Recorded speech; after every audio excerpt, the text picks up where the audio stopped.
Another way to success. Original Trumpio Studios, Taffy and Buddo Knoxy again.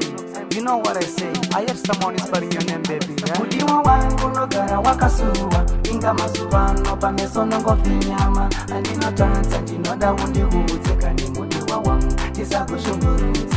Mudiwa wangu nogara wakasuwa inga masuvano pameso nongo Kufinyama andinotanza ndinoda undiudze kani mudiwa wangu tisakushungurudze. Mudiwa wangu ndicho yazokuona fungo nondiputira nerudo rwonondipa ndikakuona baby iwe wakasuwa moyo unorwadza ndonzwa kuda kuchema. Mudiwa wangu tinombotedzirana pasina chinguva ndoona todzokerana pandakatadza mudiwa ndatisori kani mudiwa wangu ndiyere pauri.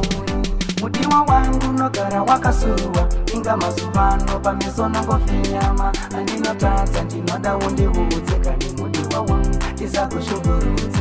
Mudiwa wangu nogara wakasuwa inga masuvano pameso nongo Kufinyama andinotadza ndinoda undiudze kani mudiwa wangu tisakushungurudze. Ini zvinondirwadza machifambidzana vaviri zvisina kudzimba ndinoda timbofamba baby tiri tese chese chawareva ini ndichikutengera. Mudiwa wangu ndicho yazokuona fungo nondiputira nerudo rwonondipa kani mudiwa wangu ndicho yazokuona fungo nondiputira nerudo rwonondipa.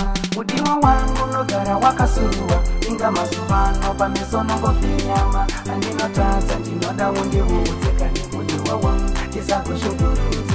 Mudiwa wangu nogara wakasuwa inga masuvano pameso nongo Kufinyama andinotadza ndinoda undiudze kani mudiwa wangu tisakushungurudze. Variko vane zvanje vanoda ndikusiye kana ndakusiya kavobva vakutora asi mudiwa wangu ini ngandikusiye kani mudiwa wangu tisakushungurudze. Variko vane zvanje vanoda ndikusiye kana ndakusiya kavobva vakutora asi mudiwa wangu ini ngandikusiye kani mudiwa wangu tisakushungurudze. Mudiwa wangu nogara wakasuwa inga masuvano pameso nongo Kufinyama andinotadza ndinoda undiudze kani mudiwa wangu tisakushungurudze.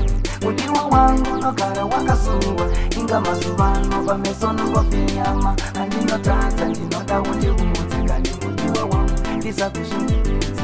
Mudiwa wangu nogara wakasuwa inga masuvano pameso nongo Kufinyama